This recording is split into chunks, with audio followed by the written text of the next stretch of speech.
What's up? Welcome to the Inner City Innovators Podcast, where we will discuss marginalized communities and what it will take to bring true, lasting hope and transformation to the disadvantaged. Now, here are your hosts and hope dealers, LaShawn Montal and Ricky Aiken.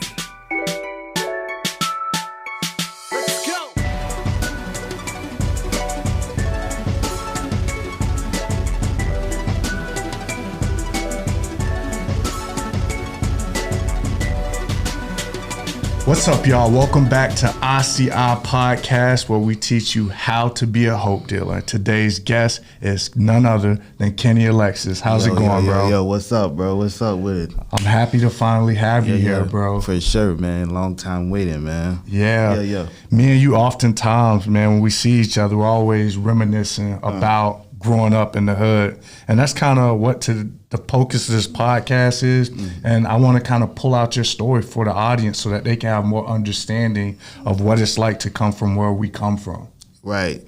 Coming up in Palm Beach, but see, I was like I was spread out. So I started off like in Lake Worth, you know what I'm saying, around like A Street. And then I moved to Brentwood, you know what I'm saying, on Lantana. So I grew up out there, and it was like a predominantly like Haitian type area.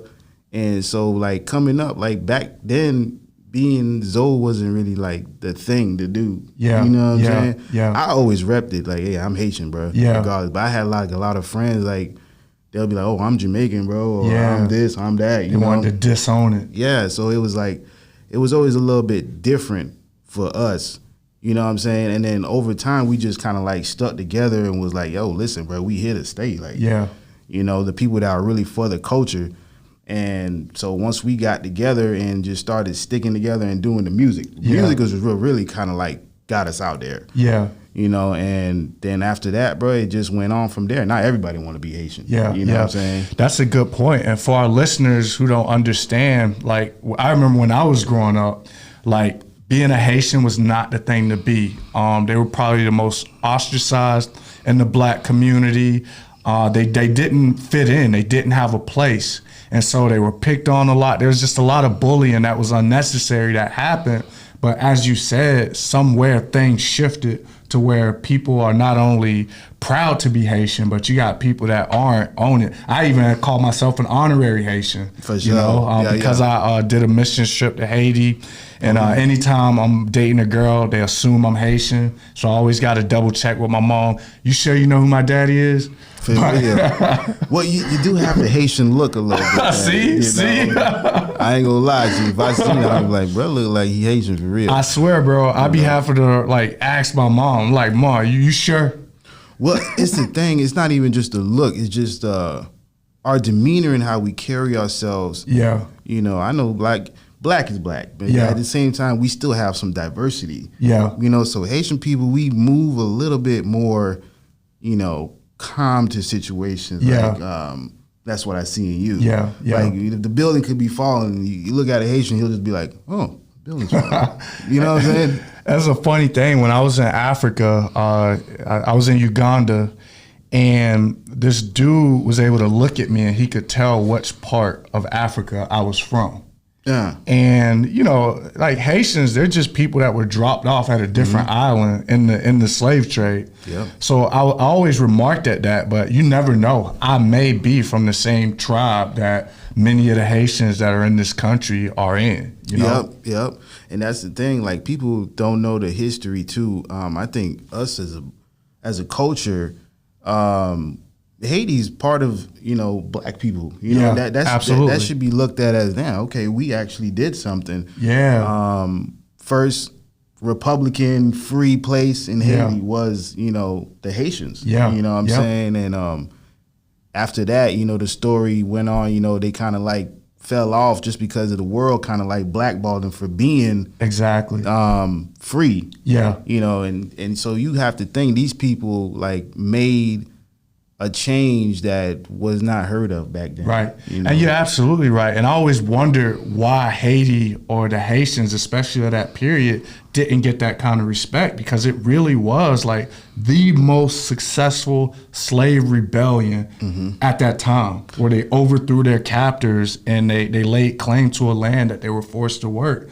And I think that is a beautiful story, but I can see why the colonizers and the powers that be wouldn't want a story like that getting out. That's the thing. They kept it so under wraps, bro.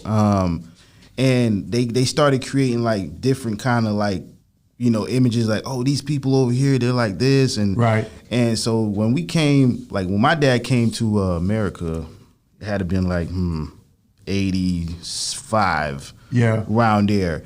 The stories he used to tell me is like crazy. Like they used to chase him everywhere, like chase him out of clubs or like in Haiti or here. No, here when he got here. Yeah, like he was getting treated like crap. Yeah, here, and he even kind of second guessed on like making my mom come here. Right. You know what I'm saying? But because of the discrimination he was facing. Yeah, from our own community. Yeah. And my dad didn't have like buku money, so it was, we stayed in the hood. Yeah. So it was even worse. So he's like, man, I'm getting treated like this. You're not only getting it from like the whites, but you're getting it from your own people in the black community that you thought you would have been able to identify with. Never made sense to me. So when I was going to school, like I remember I used to have to put a rock in my book bag because they'll try to take my shoes and throw it over the power line.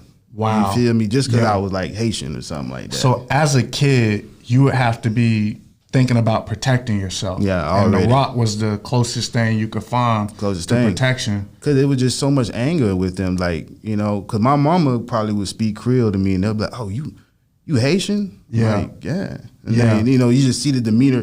Like, I had people that was cool, like, hey, we straight. As soon as they seen that, I was like, oh, you Haitian, bro? Like, oh, man, I ain't They started treating you different. I'm like, what the hell? I mean, who cares? Right. But that's just how it was back then. Yeah. Back then it was just any Haitian that grew up like, I would say 2005, 2004, Yeah, I would say early 95 through the 2000s. Yeah, it was like, damn, bro. So some people didn't even, like, Haitian Flag Day? Like, some people even, like, disbanded, like, oh, we're not going to say we're Haitian on Haitian Flag Day. Right. Because they used to, like, get at us for that, man, and it was crazy. But we came up out of that. I'm happy that we're at now, where we at now, that people actually want to be Haitian. Yeah. You know what I'm saying? Where do you, and I heard you mention earlier that you think it's because of music, but what else do you think contributed to the PR shift or the positivity of the Haitian flag and acceptance nowadays? The unity that we have. Every other, like Jamaicans, Trinidad, they have their unity, and people that are from America. Yeah. But when they looked at Haitians, man, we always stuck together. Yeah. Because we were looked at as the bottom. Yeah. So I could go to a club or an event way out of my city, I will feel comfortable if there's another Haitian person there. Wow. Like, you know what I'm saying? Like, so that unity, it continued. And then if that was your experiences growing up, you could imagine that other Haitians felt the same way. So as you're growing up in this country, you have this shared sense of suffering, and that'll forge unity like nothing else. Yeah, and that's why people in any song, they always say, oh, I'm tight just like the Zoes, or I'm close like the Haitians, because that's just, we always knew, like, even if I see another Haitian, I don't know him, never seen him a day in my life. Yeah. I'll always give him that look, like, hey, listen, I got you. We're here, man. Yeah. You know what I'm saying? Like, your mama could be my auntie or something like that. That's how we always seen each other, you know? And that's just how we move, bro. Haitians are really more clicked up, the American kids. Yeah. You know, like the kids that come here, like the first generation, we're pretty close because there's not that many of us that could, you know, because then when I see another kid that is Haitian, you know what I'm saying, he knows my struggles. Yeah. He knows that, hey, we got to be in society how they want us to be here, but our parents are very, you know, culture driven. Right. So they're like, no, we don't want you listening to rap music. Right. We don't want you to dress like this. We want you to go like this. We want you to look how we see, you know, basically the people dress on magazines and stuff like that. The standard was different. And that was always something that I often see. There's always a difference between African Americans who are racialized in this country, and African Americans, or whatever you want, Haitians, Bahamians, people who came from other countries to this nation, because they didn't have the filter through which to view things. I always felt like it was a little different. Like y'all's path in this country was different, where if I'm growing up and I'm hearing stories about how the white man discriminated against my grandma, took my great-grandmother's property, it produces something within me where I don't even want to try to like engage that system anymore. Where if you're from another island, you come in, you didn't really have those experiences. You heard about them, but you're able to kind of move forward like with the mentality that if this is what success looks like in the magazine, then this is the success that my children are gonna adopt.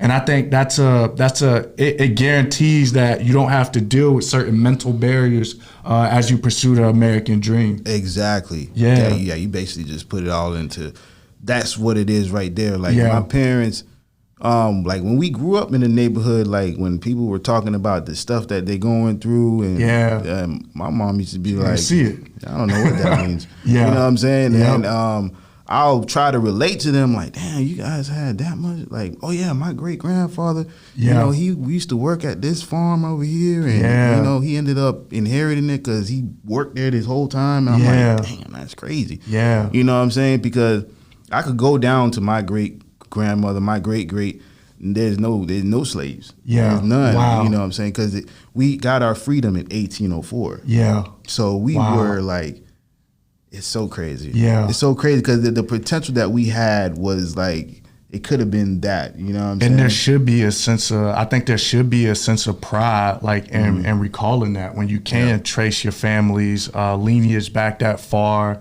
you know where you came from, you have that story of overcoming. I just hate when people use it to draw lines in the sand. Yeah. You know what I'm saying? And I'll be the first to acknowledge, like, and even apologize, like, being from the hood in this country, like, I know the jokes they used to say. I used to be a part of it.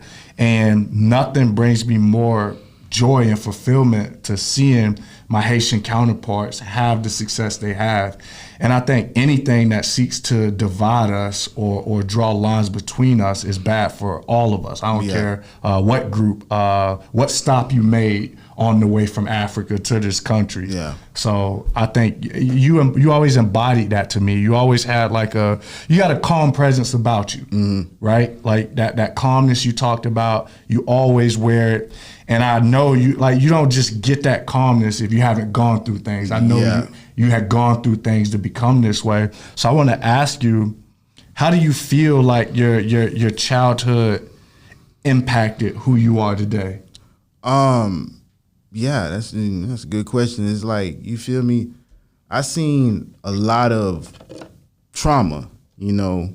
So like that's what really made me so calm. Yeah. You know, if I see like my neighbors arguing or something and then he just slapped his wife or something in the face and everybody's like, whoa, what the to an outsider, everyone's shocked, like, what are you doing? It was just normal to me. Yeah. Or I'll see my homeboy, he's getting locked up, you know what I'm saying? And he's a juvenile. Yeah. You know, like I'm like in middle school. And he's coming to my house like, hey, you got some money I could get before I go in? I'm trying to have some fun. And I gotta go in my water gallon thing and dump it out. Yeah. Like it was normal to me to do that. Like, here, bro, this all I got right here. Yeah. You know? And then so it's like shit that I seen and what can I curse on? Yeah, you good, bro. You know, speak freely. You know, stuff Mission to speak freely. Yeah. And I seen so much things happen, like friends getting locked up coming out, going to juvie coming out, you know what I'm saying? And it was just normal to me to see all that. Yeah. The struggles of my parents trying to like pay bills and stuff like you know, it's bad. Like, you know, I'm like, damn, this ain't too good. Right. You know what I'm saying? I'm seeing my neighbors get evicted from their home, you know, and their stuff getting put out by the landlord, that's getting put on the yard. Yeah. So like, you know, it's to the point where they coming to us like, hey, look, if y'all want to buy this, they trying to make some quick money so they can hurry up and go. Right. You know, things like that just humbled me, bro. Yeah. And seeing friends pass away, you know, like, oh, damn, so-and-so just got shot. I'm like, what, for real? That's crazy. You know, and this is when I was like going into high school. You know what I'm saying? So I'm losing people that I know, losing close friends. So I'm like, wow, that's just okay, all right. Because if I did like cry for it and stuff like that, but it happened so much to the point where I was just like, okay, all right, whatever. You know what I'm saying? So yeah, and that's important for people to know. I think a lot of times when people look at like, they can look at a kid that comes from a community like ours, and sometimes they'll just say, well, why don't you just do this or do that if they want to get out of that situation, but they don't really understand the trauma that's incurred. And I don't care how you process trauma, like it mars you in ways that can often take a lifetime to overcome. Yeah. And not only the trauma aspect, it's the responsibilities of knowing that your parents are struggling to such an extent that it drives you to want to become a provider at a young age. And that's the thing with the Haitian, especially with the Haitian community. Our parents was like, no, you got to be a doctor. You got to be a lawyer. You got to do this. But look where we live at. So when we leaving out the door, we're trying to, you know, hey, I'm going to make my mama proud and go to school, but you guys are struggling pretty bad right now. Right. So you have, you know, the people down the street, you see they got because my dad was also a mechanic. Yeah. So he used to fix all the people in the hood cars. Yeah. So I used to see donks in front of my house, cars sitting on like, you know, 24s. Nice. I know there's money in here. And I'm like, man, how are these people getting all this money? And my dad's waiting on them to get paid. So I'm like, whatever they doing, it look like it's working. Yeah, yeah. You know what I'm saying? And good thing for me, I didn't fall victim to that because I was always smart too. Like, I'll see them coming up like that, but then I'm like, oh, but you got locked up for this long? Right. I'm like, nah, I ain't doing that. Yeah. I ain't doing that. But my other homeboys, they didn't think they thought that was normal. Like, hey, it's part of the game to get locked up, come out and restart again. Like, that mentality is just crazy. Exactly. And that was the mentality I had. Like, and you touch on something that I do see, like the pressure, right? To see your mom and dad struggle a lot to want to create this opportunity for you, it puts a lot of pressure on the kid. Like, I know Haitian kids that are excellent students, like they are overachievers, but this is the kind of pressure that was driving them. The success of their entire family was on their back. And no kid should have to carry that, right? Yeah. But even the other end of the stick with that is if you fail to live up to the sacrifices that your parents made and what that might feel like, because after a certain point, you probably feel like, would feel like that if y'all struggled today, it's because you didn't achieve that goal or something. Yeah. And either way, it's pressure that no child should have to deal with. People who are socioeconomically privileged, that's not their relationship to college. You know, they have the luxury to send their kids to school because it's just the next thing on the checklist that is done to be successful in this country. Yeah, man, it's one of those things where, you know, me coming up is like I always knew like, okay, my parents not gonna be able to make all of us go to college. Right. Okay. All right. So I got to figure out a way to get myself situated. That's how all of us start. Yeah. Like we all knew like, okay, you know, you might be able to go, but I might have to sit down for a little bit and then go. Yeah. You know, so I had to, okay, I'm going to go work here, save my money here. Like, it actually worked out good for me. Yeah. Because I ended up learning how to manage money because I didn't have a lot. Yeah. You know what I'm saying? So when I did gain a lot, I never would the type, I'm going to go buy Jones, I'm going to buy this. I always sat on my money because I knew how it felt to have absolutely nothing. You know, so that's real. I don't know. I always took it like that. You know, I wish a lot more people would take it like that. Yeah. Like I just took my struggles and I was like, okay, I'm never going through this again. Like I remember when I went to 9th grade, I was trying to get some Jordans. I told my mom, like, man, I want these Jordans right here. She's like, well, we're not gonna be able to get those. Yeah. We're gonna have to get these. And it was such a big disappointment to me. And I was like, man, nah, I don't wanna do that, man. So I'm gonna just try to save my money now. Right. You know, I'll go cut some grass or something like that, or I'll go pressure wash or something, and I'll just save my money to a T. Yeah. You know, I was really cheap with it, man. Really cheap. You couldn't make me spend. You learned a lot about money. Yeah.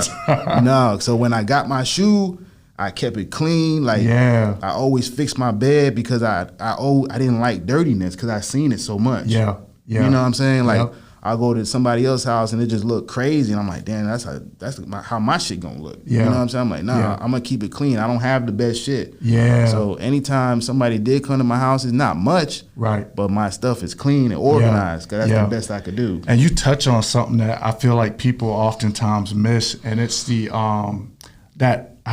for lack of a better term, like negative encouragement, right? Mm-hmm. The whole reason I am who I am is because I didn't want to end up like my older brothers, right? They sold drugs, and I was on that track for a while. They sold drugs, they went to prison, and what saved me was their letters from prison. One brother was always in the box, and that's when they lock you in a cold, dark room by yourself, right? And I read these, and I'm like, bro, I'm never going to prison. I don't want to end up like this. Mm-hmm. And so that's the kind of method we use in our mentoring program, where we don't bring in a doctor or a lawyer, someone that aspired them to what they want to be. Yeah. We bring in people who've been to the places they don't want to be, because we know that works for people like us, right? Yeah, man. How many siblings you got? Let's see, you got like 5. Yeah. Five siblings that I know of. Yeah. That you know of. Yeah. You know, that was out there? Yeah. Different kind of guy. I hear that. Yeah. So where you fall? Are you like the oldest, youngest, or kind of where you fall in the mix? I'm like the second oldest type for my mom and dad. Yeah. You know what I'm saying? And that's so I always had a responsibility to always be, you know, a leader. In everything that I do. Mm-hmm. But, you know, at times, you know, I didn't feel like a leader, you know, because I didn't have the things that I felt like I needed to be, you know, on top of my game. Right. And what kind of things do you feel like those were, if you don't mind? Just the things I seen. When I went to school, everybody had, like, you know, a lot of things going on for themselves. Like, they didn't have to worry about, you know, what kind of shoes they needed, or they had the nicest clothes. Where the next meal was coming from, you know, if rent was gonna be paid that week. All that, like they didn't have to talk about that, you know. So I went to school, like when I got on the bus, we all knew that, okay, you all had a long night, because everybody's quiet in here. Yeah. You know what I'm saying? The bus ride ain't really too much talking.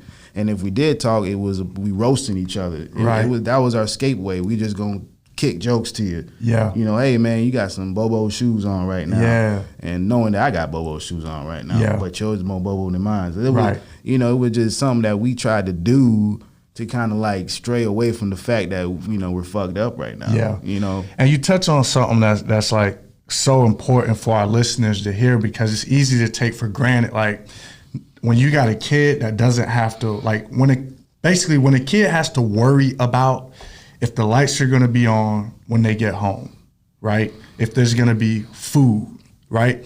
When a kid has to worry about things that no child should have to worry about, it takes up place in their brain for things like learning and excelling and having the support they need to be successful. And I think that's another thing that people often overlook. Like the same way it was for me when I was a kid. Like you go without so much that you can't focus on the things that would kind of secure your life, so that you don't have to go without those things anymore, because you don't have the space to think about it. No, you don't, man. Yeah. Even with homework, man, because I learned that later on in life, but back then I used to not really do my homework like that, because you know, I'm watching so much struggles my parents is going through. Yeah. And it's not like I'm like stressing with them, right? But it's like I embodied that. So I'll just kind of crumble everything up. I'll be last minute with everything, because I've always seen my parents last minute. Yeah. Not because they, you know, it's just they couldn't do it. So I mentally took that like to myself, like it'll be like the day before the test. A homework to get turned in, and that's when I'm doing it. Yeah. My mom be like, "Why are you doing that? Why you didn't just?" I'm like, I don't know. But when I got older, I realized because I seen them do it. Yeah. You know what I'm saying? Like they waited the last minute to do something important. Right. So I'm gonna wait the last minute to do something important for me. Yeah. And it kind of always put others first. It wasn't good for me, because now I'm going to summer school. It wasn't going good, man. So I had to educate myself, because I was first generation. My parents is from Haiti, so I'm first generation figuring all this stuff out. So I'm like, okay, man, that's not working, man. Right. doing this. And go into that. What are some things that you feel like first generation students or Americans go through that many people may not realize? Well, and you spoke on a lot of it, but first is like, you have to represent now. So like my mom didn't speak English that good. So when we go to conference, I have to translate. Wow. And tell them. So it's like if they're telling me like, hey, you're not doing good in school. You just kick somebody.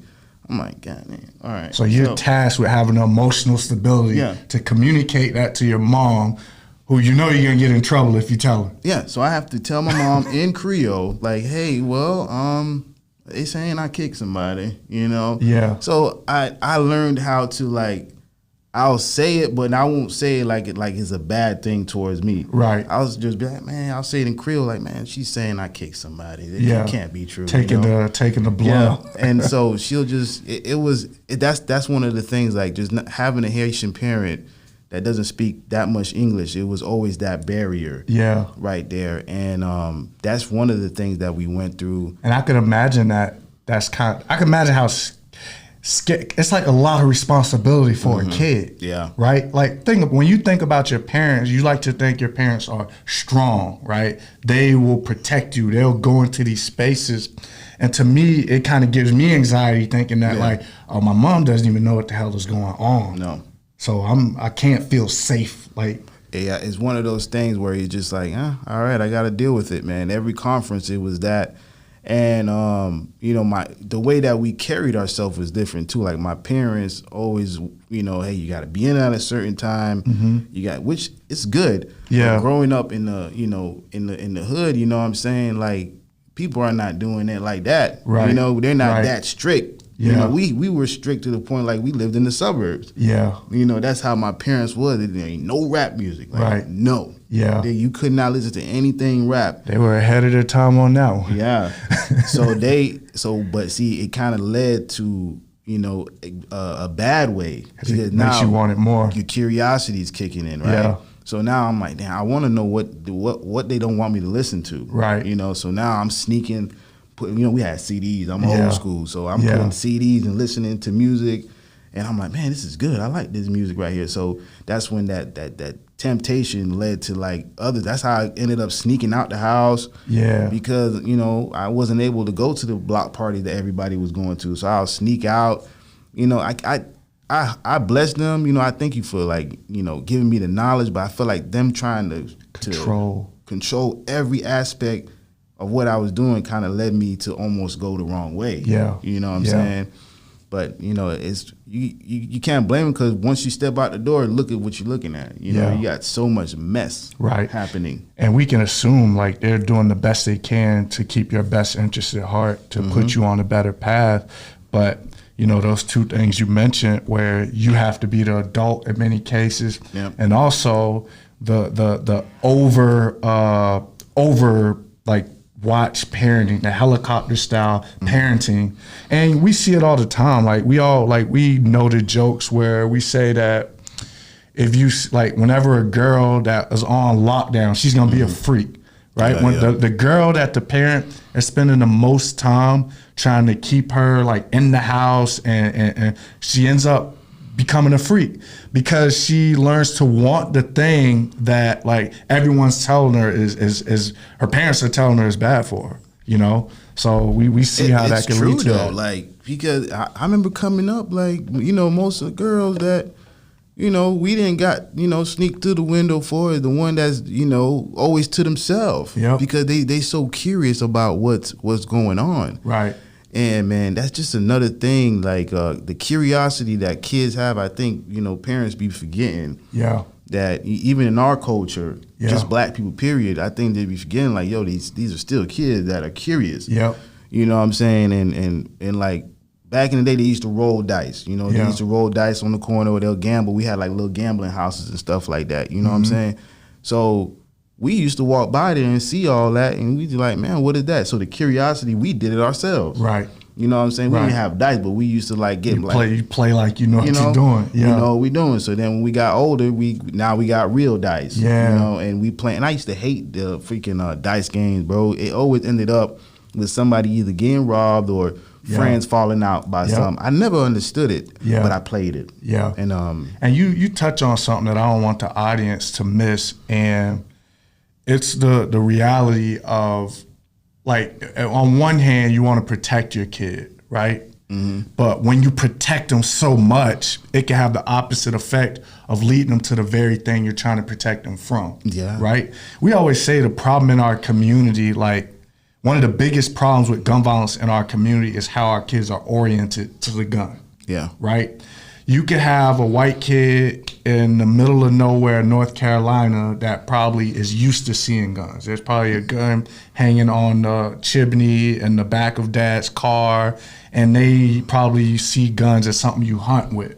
Right. They probably understand the power of a firearm. Mm-hmm.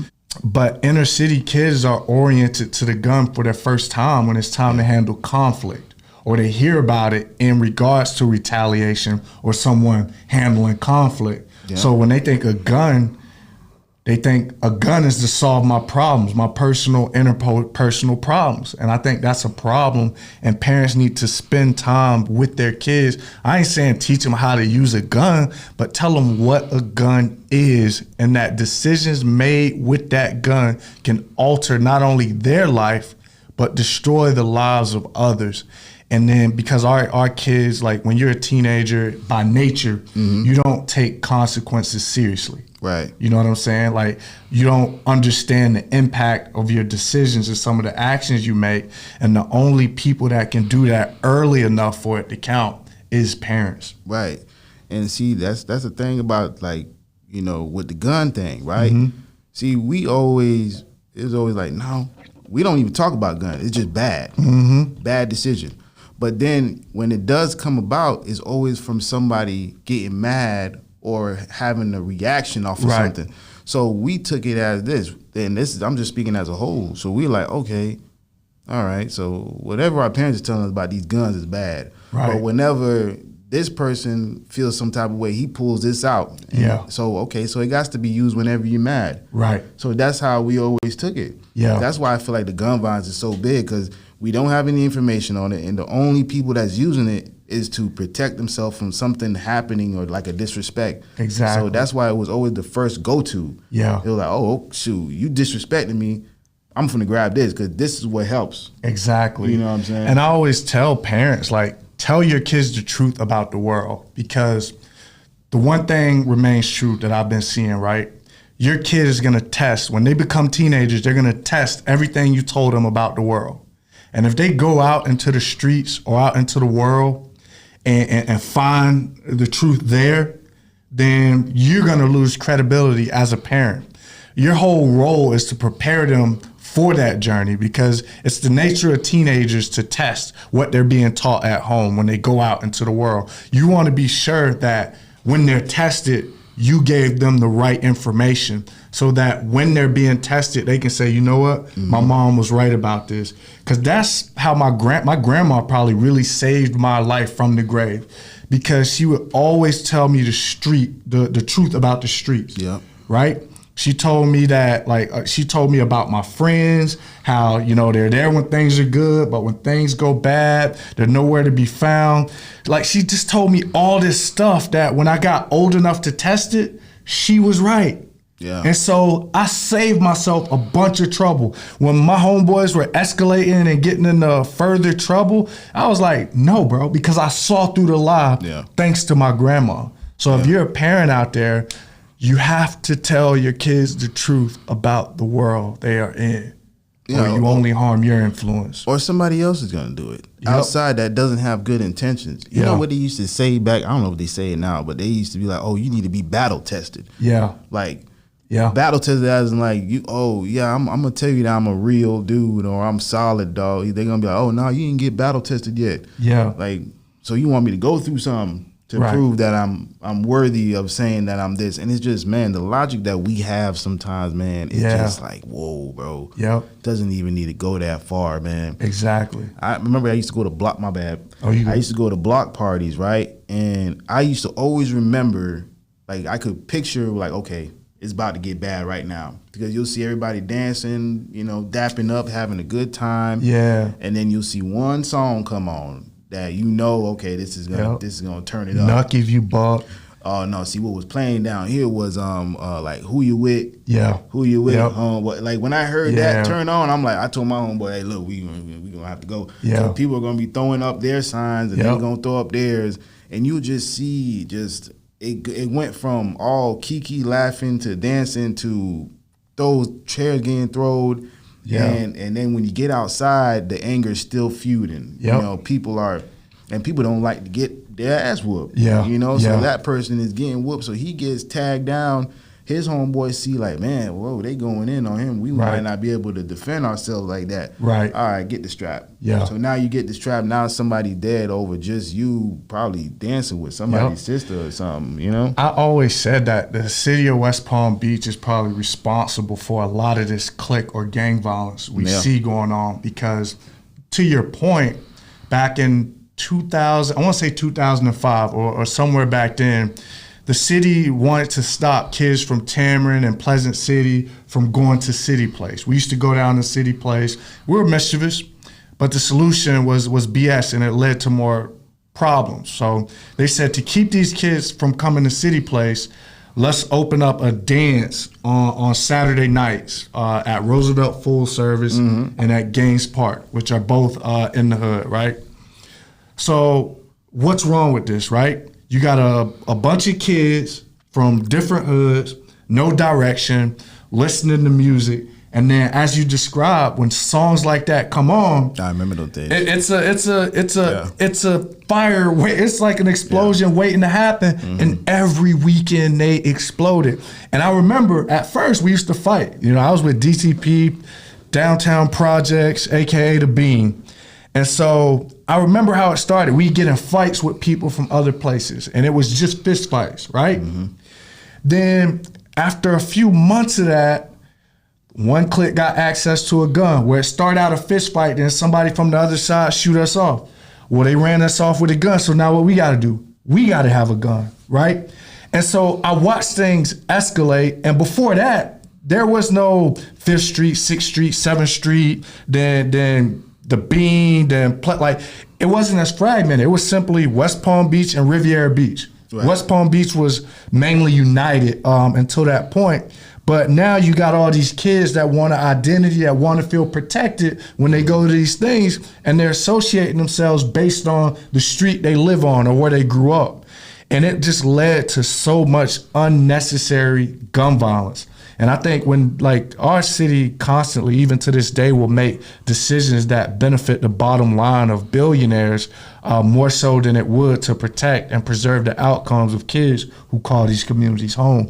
And it sickens me. Yeah. The gun violence, I remember the first time I got basically witnessed gun violence, that it wasn't fighting anymore. I was at I think it was there was like a skating ring or something like that. Yeah. Man. So we was outside of that, and then we're all just chilling and by the car and stuff, and we're all young. I'm like 17, 16, around that age, and there was a fight that just broke out. Yeah. And we're like, okay, yeah, they're fighting, whatever, like that. And then the dude put his hand in there and shot in the air a few times. Yeah. Cleared out the whole place. Mm-hmm. And I was running, and I remember the rush I got, just seeing like, man, what the hell just happened? This guy just shot in the air. And that's when I started to see the violence started to creep up, because then now that person excited someone else. Yep. That person, I want that too. Yeah. But I'm gonna actually shoot someone this time. Yep. These are conversations I'm hearing. Yeah. Like people are like, oh man, I would have never shot in there. I would have just busted. Then you seen the copycat shit start happening. Then the next party we go to, the same fight happens, and instead of the person saying shoot in the air, he's shooting in the crowd. Yeah. And I remember I'd seen, I think it was like a girl, she had got killed, and that was the first time I seen that, and just to see her like when she laid out like that, and I was like, damn, man, she didn't have nothing to do with it, and I'm walking back to the car, like everybody was like, damn, that's just crazy how she just got laid. And that's when I knew like the summer was gonna be bad. Like we always had this thing, if somebody died right before the summer, we were like, oh yeah, it's gonna be fucked up this retaliation summer. After that. You know what I'm saying? Like, and it just never stops. There's people that inherited beefs. Like people don't even know about that. Like you would inherit, like your kids will inherit a beef that your parents had going on. Yeah. it's just crazy, bro. And then like you look at the fact, like I remember when I was a young man, I held the gun for the first time, bro, and it felt like power. Yeah. Like you're a teenager, bro. You've never felt that kind of power until you're at that age and you got a gun in your hand. And the number one thing, you're like, nobody can fuck with me. Yeah. Nobody, like I wish somebody would. And you're a kid and you're already not calculating the consequences of your decisions in life, period. And now you got a gun, right?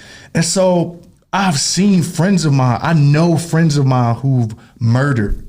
I have friends of mine who've been murdered. I've been shot at more times than I can count on one hand, where bullets are whizzing by my head, hitting the stop sign in front of me.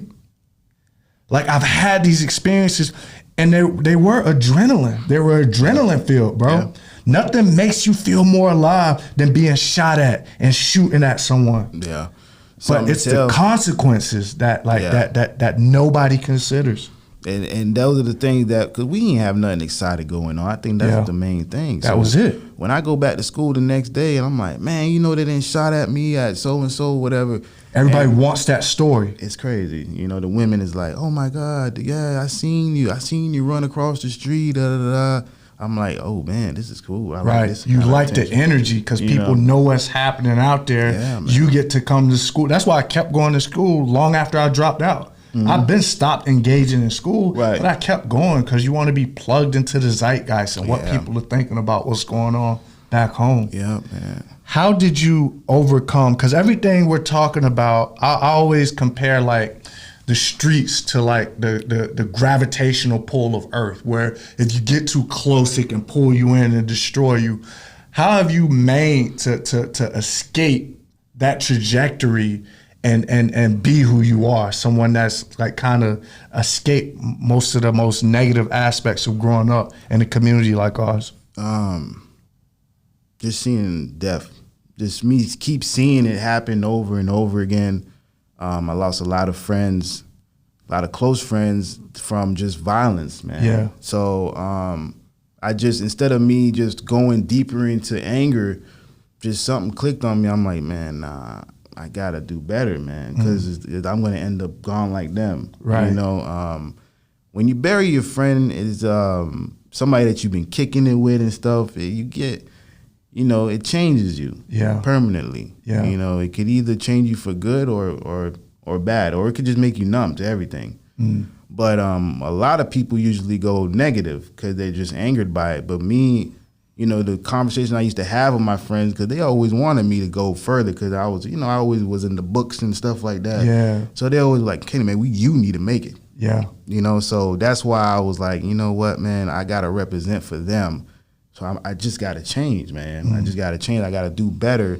I got to be smarter in the way I move, because I've seen every different type of hood dude try to make it the wrong way. Yeah. And none of it worked. Yeah. It don't matter if you were scamming, if you were the biggest dope boy, if you were like an enforcer, or you was carrying out hits, you know what I'm saying? It all ended death or jail. Yeah. So the death part was really like kept me like, okay, I'm not doing that, bro. Yeah. You know what I'm saying? Because it's just not gonna work that way, That's real.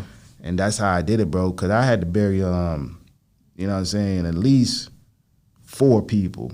The first person that I actually was Antonio. That was a real good friend of mine, and I think I talked to him a day before he passed away. Yeah. Like, and he was trying to go home, and I was like, hey, man, you want me to drop you to the house? He was like, nah, I'm straight here. I'm like, okay, bad, whatever. You know what I'm saying? And the next day, hey, they shot, bro, you know what I'm saying? Supposedly over some pots and pans. I'm like, damn, pots and pans. Over pots and pans. Yeah. And I know it got to be more than that, but that's what, it caused it. Yeah. And I'm like, this is just crazy. And then going to the funeral, and then everybody's like sitting there, we all like, this is crazy, bro. It's gone. Yeah, forever. You know what I'm saying? And I just was like, nah, bro, this can't be it. I remember I went back in my car, and I just sat there, and I'm like, no, not doing this. I'm pretty stubborn, but it's stubborn in a good way. Yeah. So I was like, nope. Yeah. Not doing that. Yeah. No more. No more. I ain't doing it. And I got young men that are going to look at this podcast, right? Because you touched on something important, that no matter what role people play in overcoming the streets, it all ended the same with death and imprisonment. Yep. What advice would you give a young person that's in a situation and they know they don't need to be in? Like, based on your experiences, how would you direct them to find that better path or find the light? Man, be yourself. Be what you want to be. You know, naturally, you want to be good. You want to be the best that you could be in a positive nature. Right. You know, no matter how negative it is, man, just follow what you want to do to be positive. You know what I'm saying? Be yourself. You know, don't try to go and do what the next person is doing. And it's going to be hard, you know, because everybody's doing it. Right. But you have to stand tall and stand tough. You know, because people are going to make you do things that you don't want to do because they're doing it. Misery loves company. You know what I'm saying? So you don't want to be like that, man. Right. You have to stand strong on what you believe in. Be yourself. That's the best thing I could tell you is be yourself. Don't try to copy people. Try to be a leader, you know, because at the end of the day, you want to be seen, but you will be seen in a better light if you be yourself. You know what I'm saying? That's what I'm going to tell you. That's real. Well, Kenny, man, you've been a super inspirational guest, bro. Yeah. Like you inspired the hell out of me just hearing you talk. So we'll definitely get you back on here, man. For you got any last words you want to leave with the people as far as where they can find you and stay connected? You could find me on Instagram at zombie records _ with 2 S's. And yeah, man, check out our page. Yeah, that's basically it, man. And Zombie tell people about, give a quick blurb on Zombie Records, man, and what y'all do there. We are a record label and also a managing, you know, company. It's me and Sabo.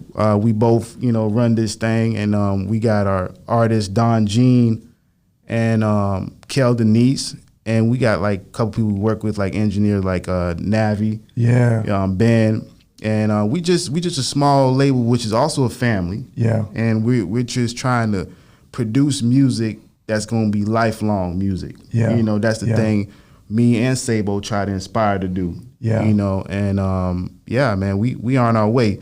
We Don Jean's album just came out, Pootie. Nice. And we also have a up and coming album coming up too, Don and Friends. Nice, bro. Yeah, bro. That's So what's up, man. I doing love our y'all thing. energy, man. Y'all trying to do great things, man. You are somebody that has taken everything you've gone through in the past and used it to build a better future for you. Yeah. And you get hats off by me. So thank you, brother, for being man. here. For sure. I'll do this anytime, man. Awesome, Anytime. bro. All right, y'all. We'll see him again. Thank y'all for tuning in to the ICI podcast. Yo.